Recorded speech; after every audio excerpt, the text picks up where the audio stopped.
PM Modi ने कर दी mother of all deal sign. Trump के टैरिफ, राहुल की डेड इकोनॉमी का तेल निकल गया क्या?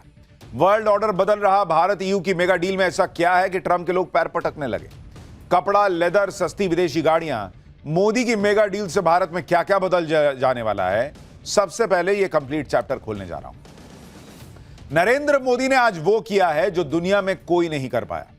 जो दुनिया ट्रंप की सनक के सामने घुटने टेक रही थी, जो दुनिया ट्रंप के डर के सामने उन्हें डैडी ट्रंप कहने लगी थी, आज वो दुनिया देख रही है कि डैडी ट्रंप बुलवाकर धमक दिखाने वाले आज पैर पटक रहे हैं। क्योंकि नरेंद्र मोदी ने ऐसी mother of all deal sign कर दी जिससे ट्रंप के टैरिफ का भी तेल निकल गया और उन लोगों की राजनीति भी निचोड़कर कोने में फेंक दी जो लोग भारत की इकोनॉमी को डेड बताने में अब तक जुटे हुए।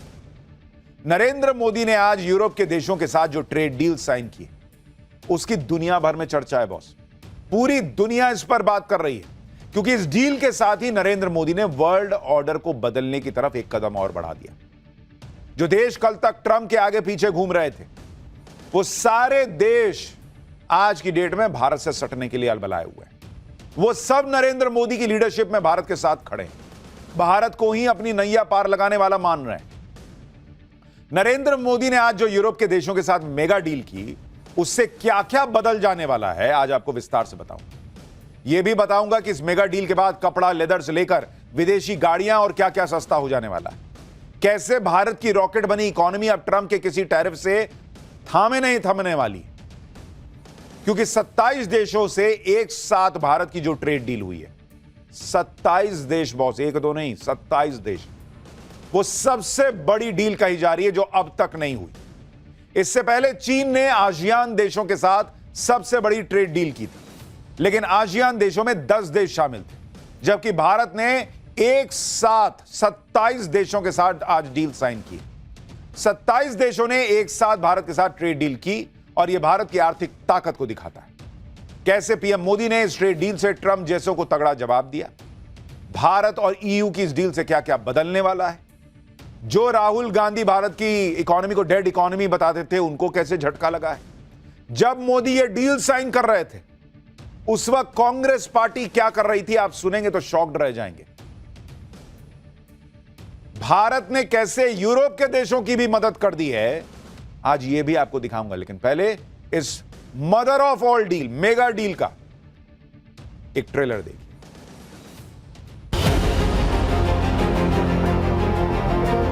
आज ग्लोबल ऑर्डर में बड़ी उथल पुथल है। ऐसे में भारत और यूरोपियन यूनियन की साझेदारी अंतर्राष्ट्रीय सिस्टम में स्थिरता को मजबूती देगी।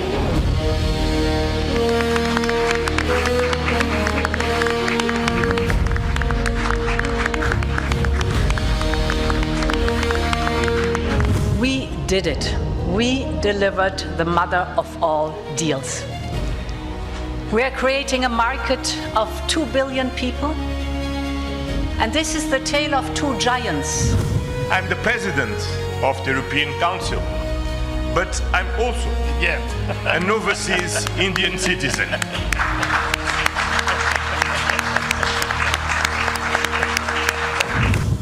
आज भारत ने अपने इतिहास का अब तक का सबसे बड़ा फ्री ट्रेड एग्रीमेंट संपन्न किया है।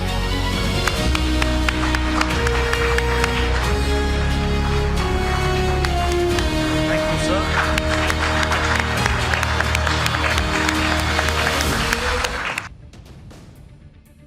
भारत ने अपने इतिहास की सबसे बड़ी डील आज साइन की। आज नरेंद्र मोदी ने ईयू के साथ जो डील की, इसे मदर ऑफ ऑल डील ऐसे नहीं कहा जा रहा। आप देखिए कि वर्ल्ड ऑर्डर के लिए कितना बड़ा मैसेज चला गया। आप बॉडी लैंग्वेज देखिए बॉस। आज जब दिल्ली के हैदराबाद हाउस में यूरोपीय यूनियन के नेता पीएम मोदी से मिल रहे थे, तो तीनों नेताओं ने जिस तरह से एक साथ ऊपर उठाया, हाथ को ऊपर उठाया, वो तस्वीरें देखकर ट्रंप और उनके लोग पैर पटक रहे हैं। क्योंकि भारत को टैरिफ से धमकाया, भारत डरा नहीं। यूरोप को टैरिफ से धमकाया, वो भारत के साथ आकर सट गया। क्योंकि आज की डेट में भारत दुनिया की बड़ी आर्थिक ताकत बन चुका है। ट्रंप जिसको धमकाते हैं वो भारत की तरफ मुंह करके देखता है। भारत कहता आओ ना भाई, हम तो सबके साथ खड़े हैं। क्योंकि जिस भारत को ट्रंप का टैरिफ झुका नहीं पाया, उस भारत के साथ दुनिया में कौन है जो खड़ा नहीं होना चाहता है? यूरोप ने यही काम किया। एक देश नहीं, 27 देशों के यूनियन ने, यानी एक साथ 27 देशों ने भारत के साथ मेगा डील की।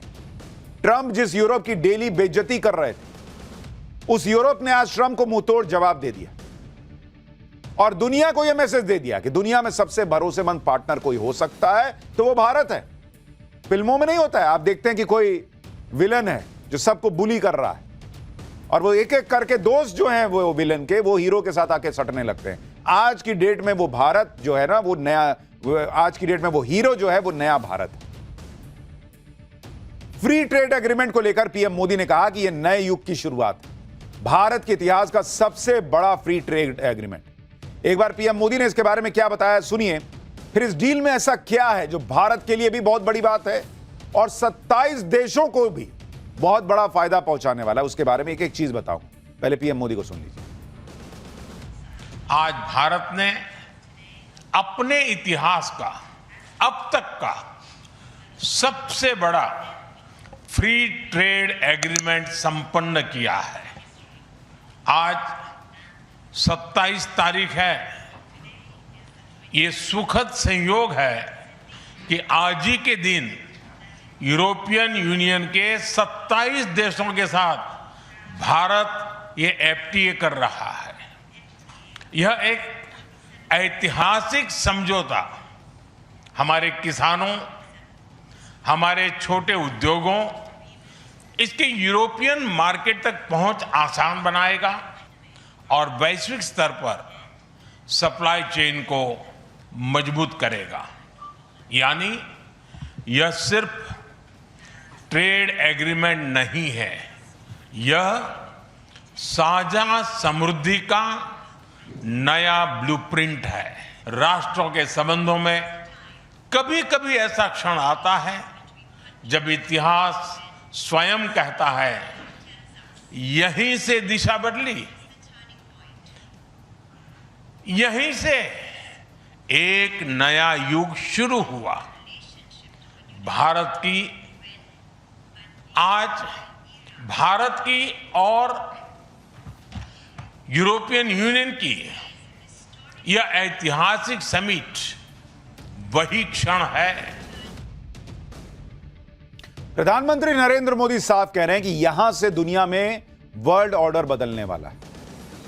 क्योंकि आप देखिए, अमेरिका के जितने दोस्त हैं ना, उनमें ये 27 देश भी शामिल हैं और वो सारे 27 देश आज की डेट में भारत के साथ खड़े। और ये ऐतिहासिक डील तो है ही, 17 साल से ये डील अटकी हुई थी बॉस, लेकिन नरेंद्र मोदी ने भारत की शर्तों पे ये डील कर ली। आज भारत यूरोप के बीच जो ट्रेड डील हुई है, उससे तगड़ा जवाब ट्रंप को और कुछ नहीं हो सकता था, क्योंकि ये ट्रेड डील तब हुई जब ट्रंप भारत की इकोनॉमी को डेड बता रहे थे। भारत में भी राहुल गांधी जैसे नेता भारत की इकोनॉमी को डेड बता रहे थे। आज भी कांग्रेस पार्टी ने कुछ ऐसा किया है जो आप सुनेंगे तो आपका सिर शर्म से झुक जाएगा। लेकिन आप देखिए, जिसको राहुल गांधी डेड इकोनॉमी बता रहे थे, उसके साथ mother of all deal sign कर रहे हैं 27 देश। डेड इकोनॉमी के साथ करता है कोई क्या? लेकिन कांग्रेस पार्टी को क्या फर्क पड़ता है?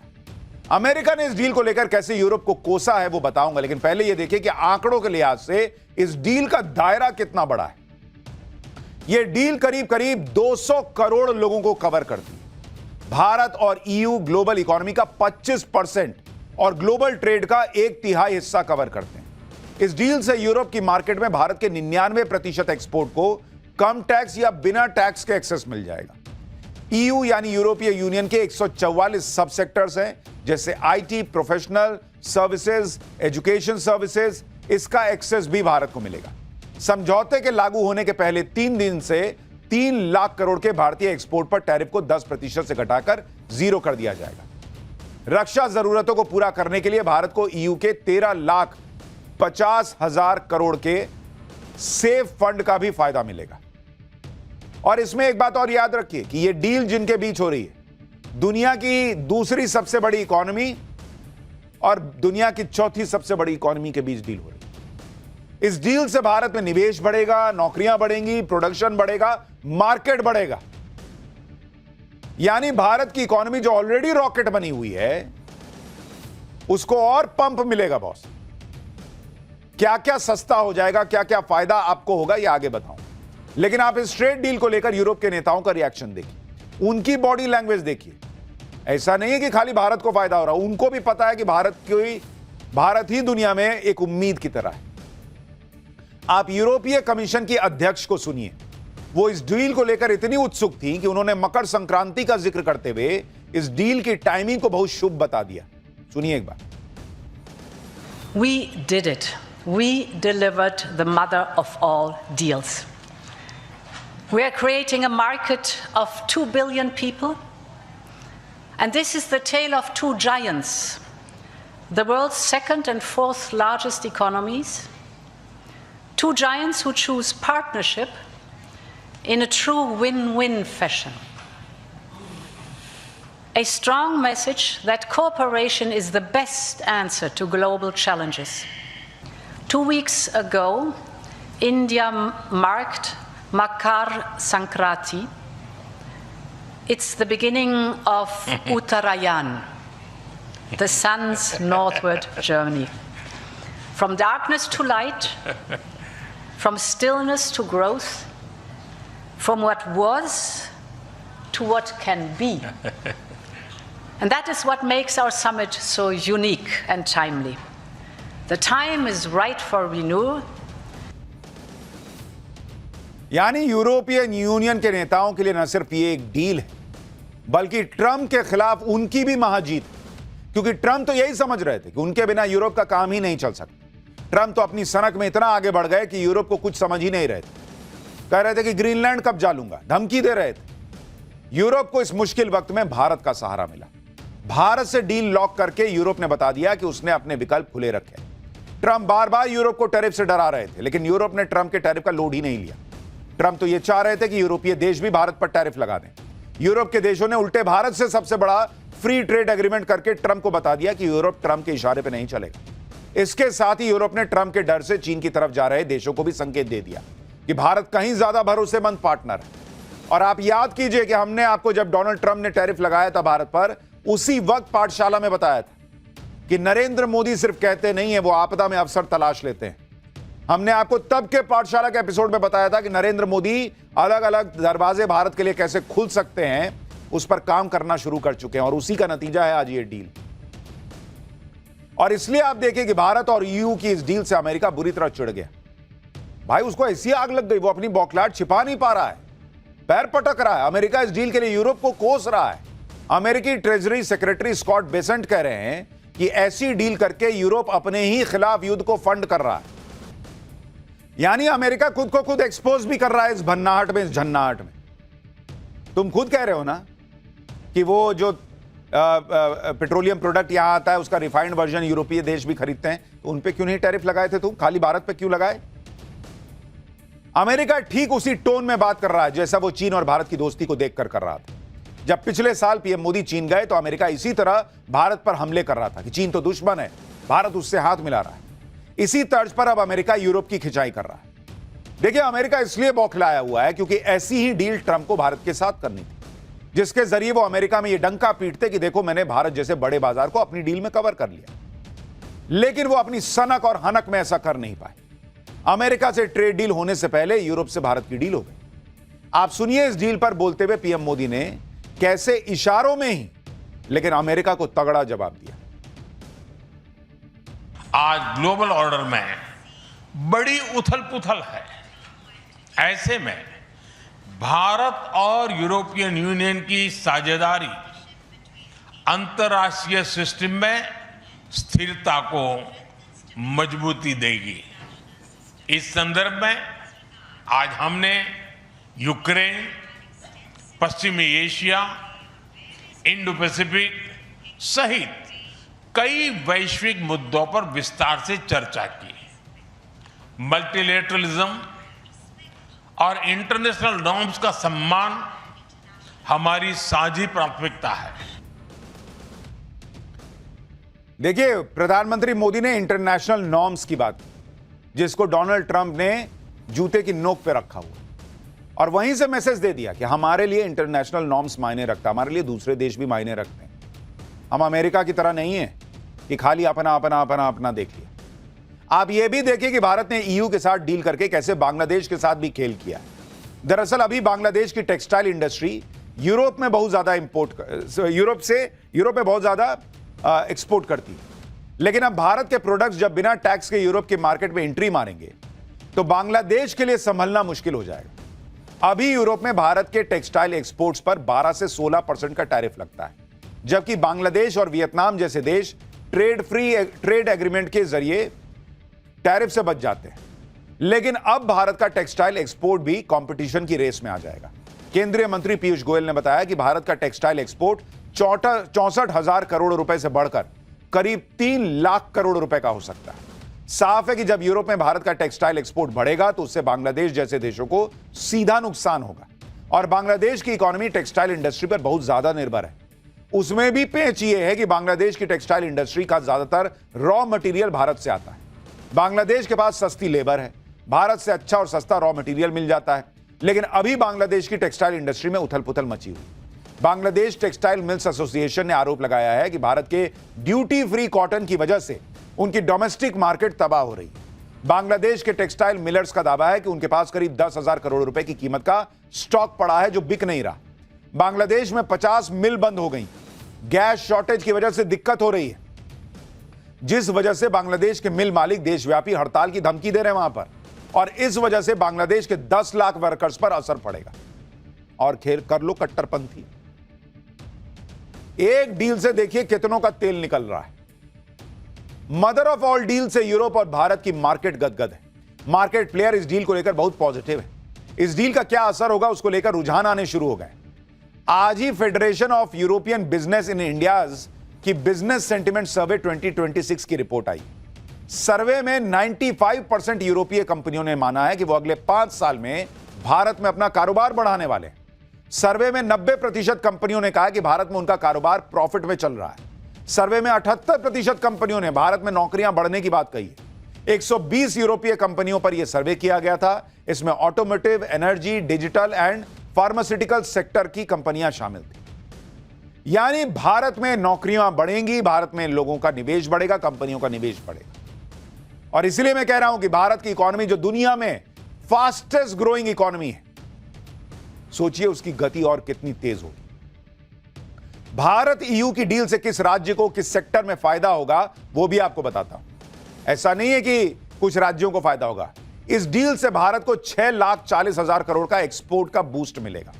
कपड़ा, चमड़ा, जूते, रत्न, आभूषण, हस्तशिल्प, इंजीनियरिंग का सामान, ऑटोमोबाइल, फर्नीचर, दवाइयां, electronics, plastic, rubber, sports goods, agri products, इन सब सेक्टर में भारत का एक्सपोर्ट बढ़ेगा।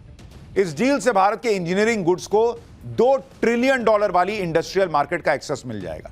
इससे महाराष्ट्र का फायदा, कर्नाटक का फायदा, आंध्र प्रदेश का फायदा, गुजरात, तमिलनाडु जैसे राज्यों को बड़ा फायदा होगा। इसी तरह लेदर और फुटवेयर इंडस्ट्री को फायदा होगा। तो यूरोपीय मार्केट में भारत के लेदर फुटवेयर पर 17% का जो अभी टैरिफ लगता है, उसके हटने या कम होने से लेदर इंडस्ट्री को यूरोप की $100 बिलियन यानी 9 लाख करोड़ रुपए वाली इंडस्ट्री का एक्सेस मिल जाएगा। इससे आगरा, कानपुर, कोल्हापुर में जो फुटवेयर इंडस्ट्री है उन्हें फायदा होगा। इसी तरह जेम्स एंड ज्वेलरी है, उसे यूरोप की $79 बिलियन यानी करीब 7 लाख करोड़ रुपए की मार्केट का एक्सेस मिलेगा। इससे गुजरात, राजस्थान, महाराष्ट्र, पश्चिम बंगाल के व्यापारियों को फायदा मिलेगा। यानी नरेंद्र मोदी की एक डील, और आप देखिए देश भर के बड़े बड़े व्यापारी, उद्योग जगत, उनको फायदा होगा और उनके अंदर काम करने वाले लोगों को फायदा होगा। भारत ईयू की ट्रेड डील से एक बड़ा असर प्रीमियम और लग्जरी कार मार्केट पर भी पड़ेगा। हमारे यहां बहुत सारे लोग हैं जिनका सपना होता कि BMW खरीद लेते यार, एक मर्सिडीज, लंबोर्गिनी होती, पोर्शे होता, ऑडी जैसी कार में चलते 4 चूड़ी वाली। ये यूरोप की बड़ी बड़ी कार कंपनियां हैं, लेकिन इन लग्जरी गाड़ियों पर अभी 66% से लेकर 125% तक इंपोर्ट ड्यूटी लगती है। भारत ईयू की ट्रेड डील के लागू होने के बाद यह इंपोर्ट ड्यूटी घटकर 10% हो सकती है। जैसे Italian car maker Lamborghini Bharat में बिकने वाली अपनी सारी कारों को इंपोर्ट करता है, और इंपोर्ट ड्यूटी से लंबोर्गिनी की भारत में शुरुआती ही कीमत 3 करोड़ 80 लाख रुपए होती है इस गाड़ी की कीमत। लेकिन अब इंपोर्ट ड्यूटी घटने से भविष्य में कीमतें कम हो जाएंगी। आपको एक एक करके बताता हूं कि ऐसी लग्जरी गाड़ियां कितनी सस्ती हो सकती हैं। जैसे रोल्स रॉयस फैंटम भाई ये गाड़ी नहीं, अपने आप में स्टेटस का सिंबल है। इसकी कीमत 10 करोड़ 48 लाख रुपए है। जब भारत ईयू की ये डील पूरा असर दिखाएगी तो कहा जा रहा है कि ये 7 करोड़ 33 लाख रुपए में मिलेगी, यानी 3 करोड़ 15 लाख रुपए सस्ती हो जाएगी। इसके अलावा बेंटली फ्लाइंग स्पर कीमत है 5 करोड़ 25 लाख रुपए। डील के बाद ये 3 करोड़ 67 लाख रुपए में मिलेगी, यानी 1 करोड़ 58 लाख रुपए सस्ती। फेरारी प्यूरो सैंग, इसकी कीमत 10 करोड़ 50 लाख रुपए है। डील के बाद ये जो है 7 करोड़ 35 लाख रुपए की मिलेगी, यानी 3 करोड़ 15 लाख रुपए बच जाएंगे। पोर्शे 911 कैरेरा, इसकी कीमत 2 करोड़ 10 लाख रुपए है। डील के बाद ये 1 करोड़ 47 लाख रुपए की मिलेगी, इसमें भी 63 लाख रुपए की बचत होगी। ऑडी RS Q8, इसकी कीमत 2 करोड़ 30 लाख रुपए है। डील के बाद ये 1 करोड़ 60 लाख रुपए की मिलेगी, 70 लाख रुपए का फायदा होगा। ये तो एकदम प्रीमियम गाड़ियां बता दिया।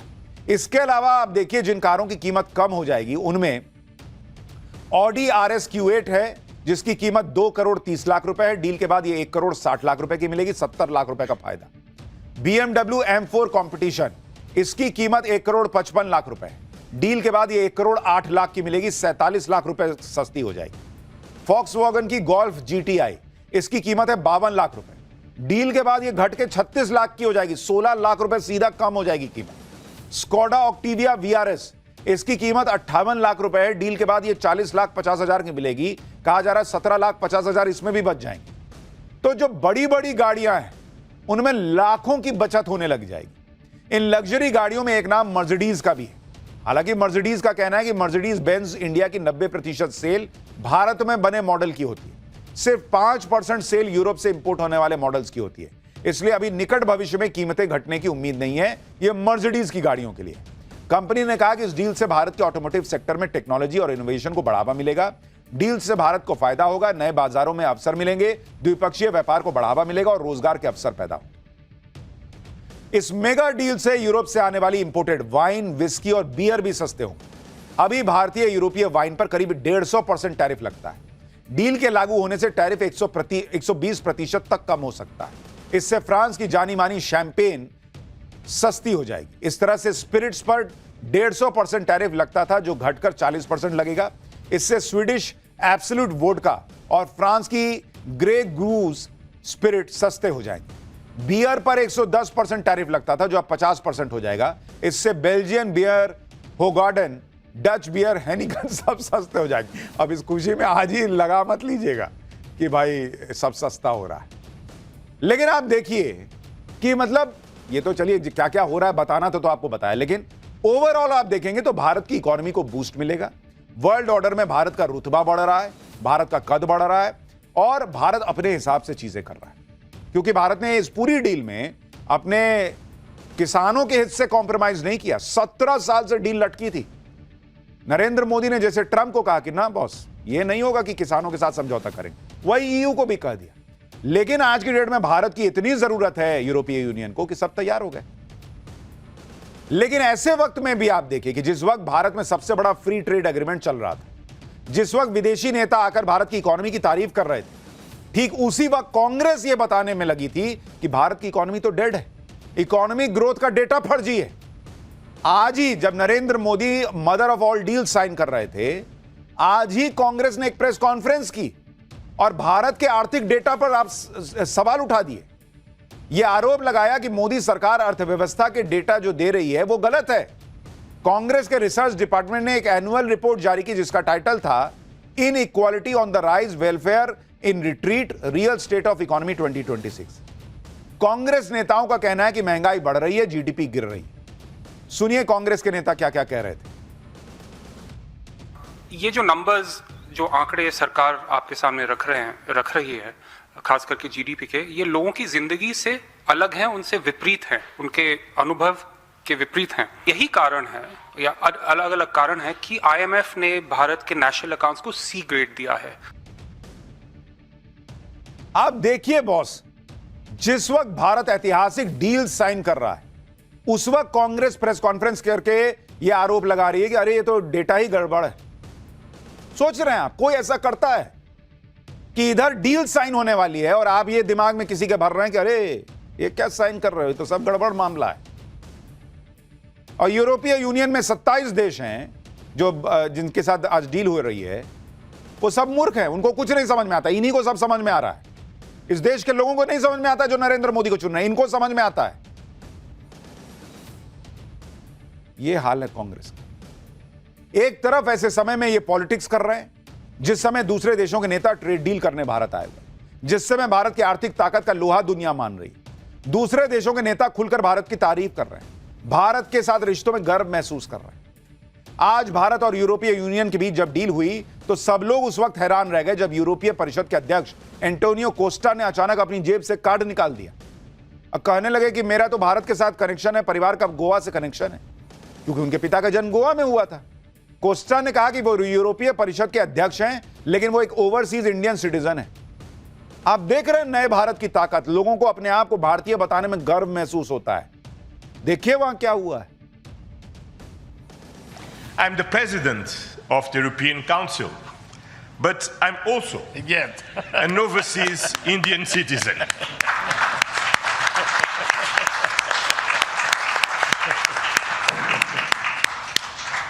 Then, as you can imagine, for me, it has a special meaning.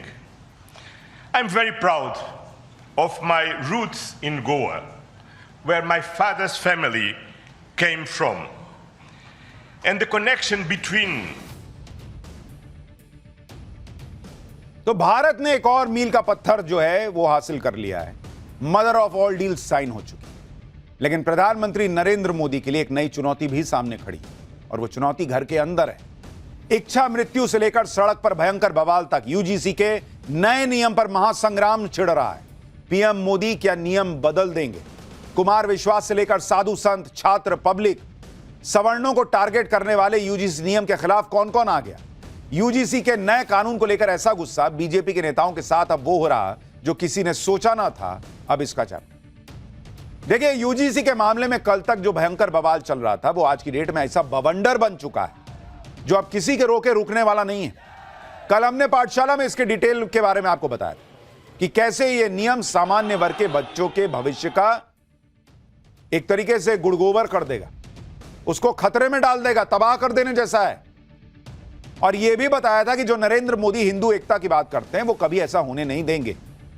यह उम्मीद है उनसे, क्योंकि यह नियम हमारे कॉलेज, हमारी यूनिवर्सिटीज में जाति के विभाजन को और बढ़ाने वाले और सामान्य वर्ग को टारगेट करने वाले लग रहे हैं। पाठशाला में हमने जो आवाज उठाई उसका असर आप देखिए कि यूजीसी ने इस पर मीटिंग की है। पहली बार सरकार की तरफ से इस मामले को लेकर चुप्पी तोड़ी गई है। सरकार की तरफ से जनरल कैटेगरी को क्या भरोसा दिया गया? सरकार की तरफ से आज जो बात कही गई, क्या वो बात सामान्य वर्ग के लोगों के गुस्से को सिर्फ ठंडा कर पाएगी? क्या जनरल कैटेगरी सरकार की इन बातों को एक्सेप्ट करने के लिए तैयार है? क्या सरकार इस नियम में बदलाव के बारे में सोच रही है? इस सब के बारे में आज आपको बताऊंगा। लेकिन इस मामले में क्लियर कट जो दिख रहा है वो ये कि जितना ही सरकार चुप रह रही है, सामान्य वर्ग का गुस्सा बढ़ रहा है। और वो बहुत जेन्युइन बात। अगर इसी तरह से गुस्सा बढ़ता रहा तो फिर इसके कई बड़े खतरे हैं। आप देखिए कि पहले सोशल मीडिया पर लोग लिख रहे थे, फिर कल तक छिटपुट प्रदर्शन हो रहे थे, लेकिन अब शहर शहर, कस्बों कस्बों में इसका विरोध शुरू हो गया। सामान्य वर्ग के लोग इसे काला कानून बता रहे हैं। यूजीसी के मामले में आज ये स्थिति बन गई है कि देश के अलग अलग राज्यों में विरोध हो रहा है, रैलियां निकाली जा रही हैं, लोग नारेबाजी कर रहे हैं। लोग सरकार से यूजीसी के नए नियम वापस लेने की मांग कर रहे हैं या फिर उसमें सामान्य वर्ग को सुरक्षा देते हुए संशोधन करने की मांग कर रहे हैं। आप देखिए कि यूजीसी के नए नियमों का विरोध किस लेवल तक पहुंच गया। सड़कों पर भयंकर प्रोटेस्ट शुरू हो चुका है। बीजेपी के अंदर विरोध के सुर उठने लगे हैं। साधु संत विरोध में उतर आए हैं। विरोध में इच्छा मृत्यु की मांग हो रही है। सरकार को चेतावनी दी जा रही है। विरोध में इस्तीफों का दौर चल रहा है। गानों के जरिए भी विरोध किया जा रहा है। कह रहे हैं बीजेपी के अंदर कैसे इसको लेकर बवाल मचा है, आज आपको सब डिटेल में बताऊंगा। लेकिन पहले इसकी एक झलक देखिए।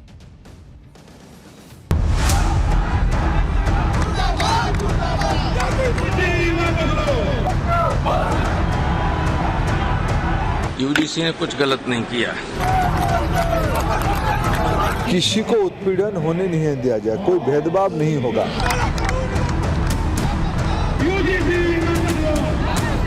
डिस्क्रिमिनेशन के नाम पे किसी को भी मिसयूज करने का अधिकार नहीं रहेगा।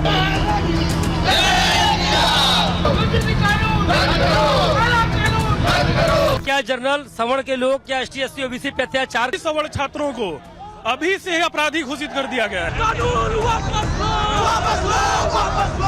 ये कानून हमें उस अंग्रेजी शासन की याद दिलाता है जिसमें हमारे भाइयों को बांटा गया।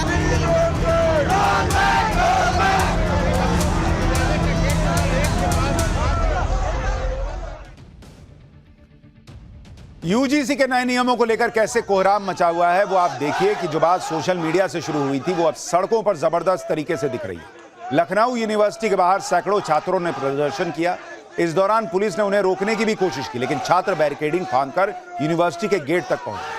आप देखिए कि प्रदर्शन करने वालों में ABVP और इंडियन यूथ कांग्रेस के कार्यकर्ता भी शामिल थे, जबकि इनकी मुख्य पार्टियां यानी ना तो बीजेपी ना कांग्रेस इस पर खुलकर बोल रही हैं, लेकिन छात्र इकाइयां विरोध कर रही हैं। इस प्रदर्शन के दौरान काला कानून वापस लो के नारे लगाए गए।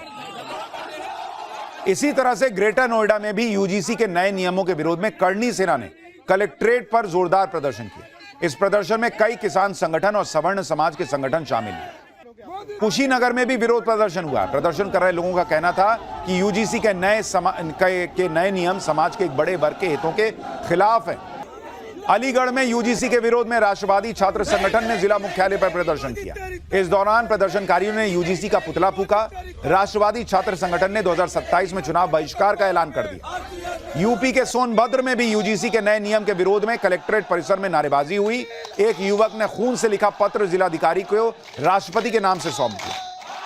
कानपुर में सामाजिक संस्थाओं के कार्यकर्ता बैनर पोस्टर लेकर डीएम ऑफिस के बाहर पहुंच गए। भाई, जोरदार नारेबाजी हुई है। गाजियाबाद में करनी सेना और सवर्ण समाज के लोग कलेक्ट्रेट ऑफिस पहुंचे। हाथों में तख्तियां लेकर सरकार के खिलाफ नारेबाजी की, यूजीसी नियमों में बदलाव की मांग की। मिर्जापुर में गिनते जाइए बॉस, कहां प्रदर्शन नहीं हो रहा है। मिर्जापुर में सवर्ण आर्मी और करनी सेना ने प्रदर्शन किया। जुलूस निकालकर कलेक्ट्रेट पहुंचे, जिसके बाद राष्ट्रपति और प्रधानमंत्री के नाम पर ज्ञापन दिया। विरोध प्रदर्शन के दौरान संगठनों ने चेतावनी दी कि अगर उनकी मांगों पर एक्शन नहीं लिया गया तो आंदोलन को और तेज किया जाए। सुनिए एक बार पब्लिक क्या कह रही है, फिर आपको बताता हूं कि सरकार क्या कर रही है। और सब सोच लेकर जाएंगे कि या तो एक काला कानून वापस हो, अन्यथा बहुत जल्द अगले माह के अंदर दिल्ली कूच करेंगे और संसद का घेराव करेंगे और तब तक पीछे नहीं हटेंगे, चाहे हमें अपने प्राणों की आहुति देनी पड़ जाए, तब तक ये काला कानून सरकार वापस नहीं लेगी। यदि यूजीसी का हम लोग विरोध कर रहे हैं इस कानून में संशोधन करने के लिए, यदि उस कानून में संशोधन नहीं होता है तो परशुराम का फरसा भी उठेगा और क्षत्रियों का तलवार भी उठेगा और सड़क पे नंगा नाच किया जाएगा। हमारे सवर्ण समाज के जो युवा है जो विद्यालयों में पढ़ने जा रहे हैं, उन पर एक इस तरीके का सुनियोजित प्लानिंग करके उनको शिक्षा से दूर करने का कुंठित प्रयास किया जा रहा है। और जो कि ये 2012 में SC समुदाय को सिर्फ उसमें रखा गया था, जिसमें OBC को सम्मिलित करते हुए सवर्णों के ऊपर जो अत्याचार किया जा रहा है। एक तरफ ये सरकार समानता की बात करती है, सबका साथ सबके विकास की बात करती है, यानी सवर्ण समाज में गुस्सा बढ़ता जा रहा है। और यह बवाल सिर्फ यूपी तक सीमित नहीं रहा। आप देखिए कि इधर दिल्ली में छात्र संगठनों ने यूजीसी के हेडक्वार्टर पर प्रदर्शन करने का ऐलान किया था, जिसके बाद वहां की सुरक्षा सुबह से बढ़ा दी गई। पुलिस के रोकने के बाद भी कई छात्र हाथों में तख्तियां लेकर यूजीसी हेडक्वार्टर के गेट पर पहुंचे और नारेबाजी की। दूसरी जगहों पर कैसे विरोध प्रदर्शन होने लगे हैं उसकी तस्वीरें आगे दिखाऊंगा, लेकिन यह भी देख लीजिए कि यूजीसी के नए नियमों के विरोध में अब संत समाज भी सामने आ रहा है। जगाचार्य नरेंद्रानंद सरस्वती ने कहा कि नए नियमों से रक्तपात बढ़ेगा, इसे फौरन वापस लिया जाना चाहिए। सुनिए क्या बड़े बड़े संत क्या कहने लगे हैं अब इसको लेकर।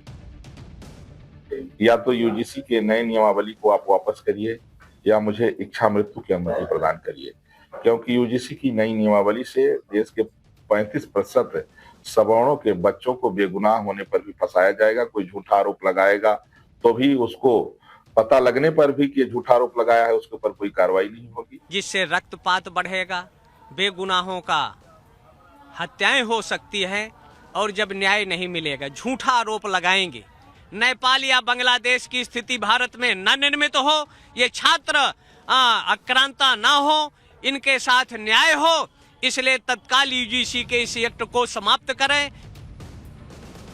इसी तरह से यूजीसी के नए नियमों के विरोध में कवि कुमार विश्वास भी आ गए। कुमार विश्वास ने एक कविता के जरिए यूजीसी के नियमों का विरोध किया।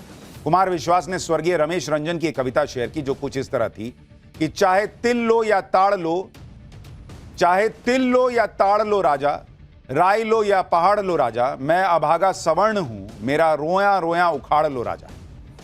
यानी हर कोई अब विरोध करने लगा है। साधु संत महंत कथावाचक सब इस मामले में उतर गए हैं, लेकिन खुद बीजेपी के अंदर कैसे बवाल मचा है, बीजेपी के नेताओं के साथ क्या क्या हो रहा है, वो भी आज आपको दिखाएंगे। पहले देखिए कि पीएम मोदी के संसदीय क्षेत्र वाराणसी में भी यूजीसी के नए नियमों को लेकर प्रदर्शन चल रहा है। वाराणसी में छात्रों ने कलेक्ट्रेट के सामने पहुंचकर नारेबाजी की। वाराणसी के छात्र क्या कह रहे हैं, एक बार वो भी सुनिए। एससी एसटी या ओबीसी ने क्या इस कानून की डिमांड की? क्या जनरल सवर्ण के लोग क्या एसटी एससी ओबीसी पे अत्याचार कर रहे हैं? अगर ऐसा कुछ हो तो आप जांच करते, जांच के बाद कानून लाते। हकीकत यह है कि 27 में चुनाव आने वाला है, इन्होंने कभी रोजगार नहीं दिया, महंगाई कम नहीं की, शिक्षा के प्रति कुछ नहीं किया। अब चुनाव आने वाला है, इसलिए ये कार्यक्रम चल रहा है। विद्यार्थी को विद्यार्थी रहने दो ना, उनको क्यों आप जाति का पाठ पढ़ा रहे हो? हमारा जब एक तरफ सबका साथ सबका विकास सबका विश्वास की बात करके आप आए थे और आप यहाँ पे विश्वासघात करना स्टार्ट कर दिए। सभी सवर्ण छात्रों को अभी से ही अपराधी घोषित कर दिया गया है और हम लोग आने वाली पीढ़ी के नस्लों को भविष्य के लिए अपना वर्तमान खतरे में डालने के लिए तैयार है। जो राजपूत ब्राह्मण सवर्ण समाज अपना हथियार रख चुका था, आप मजबूर करें हथियार उठाने के। ये कानून हमें उस अंग्रेजी शासन की याद दिलाता है जिसमें हमारे भाइयों को बांटा गया और अखंड भारत को तोड़ा गया। दिल्ली से लेकर यूपी और बिहार, मध्य प्रदेश तक इन नए नियमों का विरोध हो रहा है। यूजीसी के नए नियमों के विरोध में मध्य प्रदेश में कई जगह प्रदर्शन हुए हैं। भोपाल में जनरल कैटेगरी के लोग सड़क पर दिखे। इंदौर में भी यूजीसी के नए नियमों के विरोध में छात्र सड़क पर उतरे। देवी अहिल्या विश्वविद्यालय में करणी सेना और छात्रों ने जमकर नारेबाजी की और यूजीसी का पुतला फूका। करणी सेना ने 1 फरवरी को मध्य प्रदेश बंद का भी ऐलान किया। देश भर में यह चल रहा है, बीजेपी को दिख नहीं रहा है। नरेंद्र मोदी सरकार जो है वो ये प्रदर्शन जो है वो किस तरह से आगे बढ़ रहा है इसको समझ नहीं पा रही है।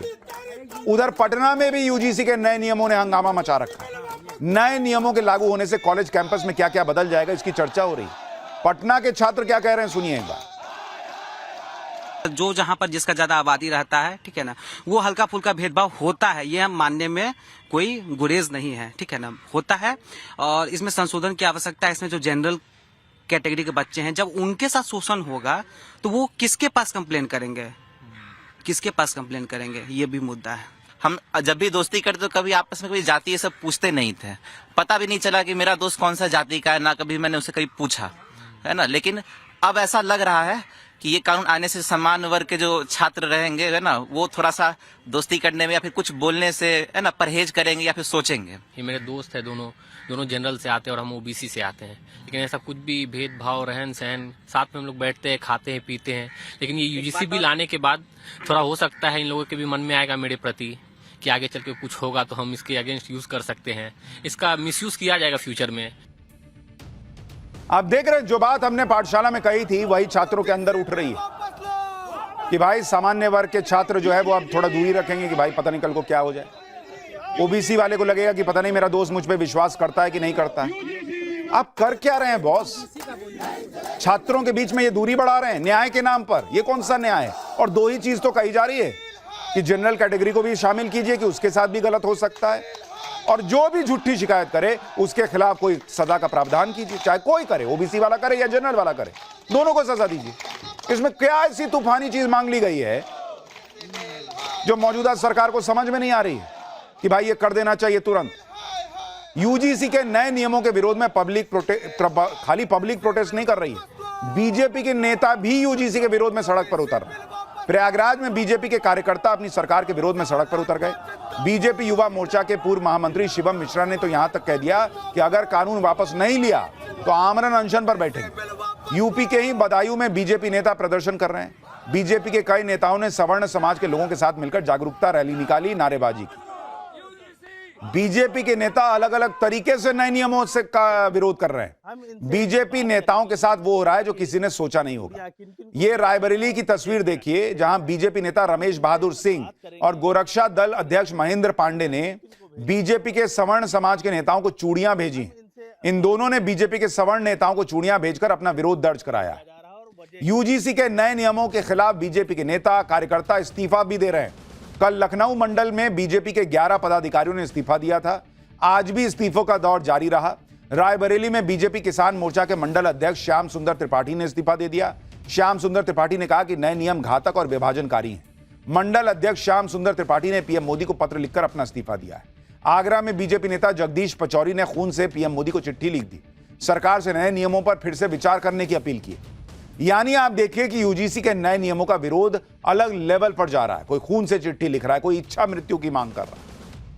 एक तरफ यह बवाल चल रहा है, दूसरी तरफ सरकार है जिसने पहली बार इस मुद्दे पर कोई आधिकारिक बयान दिया है। सरकार की तरफ से जो पहली प्रतिक्रिया ये है, उसमें केंद्रीय शिक्षा मंत्री धर्मेंद्र प्रधान कह रहे हैं कि भाई किसी के साथ भेदभाव नहीं होने दिया जाएगा। सुनिए एक बार। किसी को उत्पीड़न होने नहीं दिया जाए, कोई भेदभाव नहीं होगा, कोई डिस्क्रिमिनेशन के नाम पे किसी को भी मिसयूज करने का अधिकार नहीं रहेगा। इसमें यूजीसी हो, भारत सरकार हो या राज्य सरकार हो, इसकी दायित्व रहेगी। मैं आश्वस्त करता हूँ, उसको जो व्यवस्था हुई है, भारत की कुछ भी व्यवस्था हो, संविधान की परिधि के अंदर होगा। और ये जो विषय आई है, ये तो सुप्रीम कोर्ट की निगरानी में व्यवस्था है। किसी के ऊपर भी अत्याचार या किसी को भी भेदभाव नहीं किया जाएगा। शिक्षा मंत्री भरोसा तो दे रहे हैं कि भाई किसी के साथ भेदभाव नहीं होने दिया जाएगा, लेकिन उन्होंने यह स्पष्ट नहीं किया कि यह भेदभाव कैसे नहीं होने दिया जाएगा। क्या सरकार नियम बदलने जा रही है? क्या सरकार नियम में कुछ ऐड करने जा रही है, कुछ हटाने जा रही है? यह उन्होंने नहीं बताया, बस कहा कि भेदभाव नहीं होने देंगे। लोग साफ साफ कह रहे हैं कि या तो नियम को वापस लो या फिर संशोधन कीजिए। मौजूदा नियम में भेदभाव नहीं होगा, इसकी तो कोई गारंटी नहीं दे सकता। तो या तो फिर मान के चले कि शिक्षा मंत्री इशारा कर रहे हैं कि भाई इसमें चेंजेस होगी, और सामान्य वर्ग को यह चिंता ना रहे कि इन नियमों की आड़ में उनके बच्चों का भविष्य और करियर तबाह करने वाले खेल यूनिवर्सिटी और कॉलेज में चलेंगे। यह तो तभी सुनिश्चित हो सकता है जब बदलाव हो। यूजीसी के नए नियमों में सामान्य वर्ग के लोगों को जो सबसे बड़ी चिंता है वो ये है कि यूजीसी के नए नियम में सेक्शन 3C में जाति आधारित भेदभाव की परिभाषा बताई गई। SC, ST, OBC, महिलाएं, दिव्यांग शामिल हैं। जनरल कैटेगरी को पीड़ित माना ही नहीं।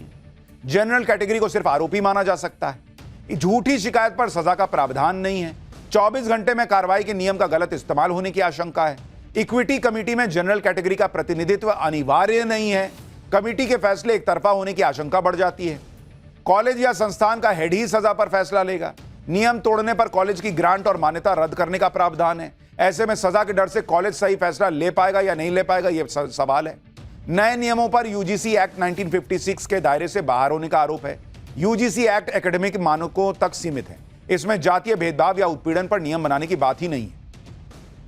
नए नियमों के विरोध का मुख्य मुद्दा ही यह है कि इसमें जनरल कैटेगरी के लिए कोई प्रावधान नहीं रखा गया। जनरल कैटेगरी के छात्रों को शिकायत का अधिकार, उससे सिर्फ आरोपी की तरफ देखा जाएगा, यह आरोप लग रहा है। कई दिनों के विरोध के बाद अब ऐसा होने लगा कि बीजेपी के कुछ एक सांसद भी बोल रहे हैं कि यह गलत हो रहा है। विरोध का एक बड़ा कारण यह है कि फर्जी शिकायत करने पर सजा का कोई प्रावधान नहीं, जबकि जब नियमों का ड्राफ्ट बना था तो उसमें फर्जी शिकायत करने पर सजा का प्रावधान था। शिकायत गलत साबित होती है तो शिकायतकर्ता पर फाइन और अनुशासनात्मक कार्रवाई का प्रावधान था ड्राफ्ट में, लेकिन फाइनल ड्राफ्ट में इस फर्जी शिकायत पर सजा का प्रावधान हटा दिया गया। क्यों भाई? यूजीसी के नए नियम लाने के पीछे एक तर्क यह दिया गया था कि SC, ST वर्ग के छात्रों के साथ भेदभाव 118% बढ़ गया है।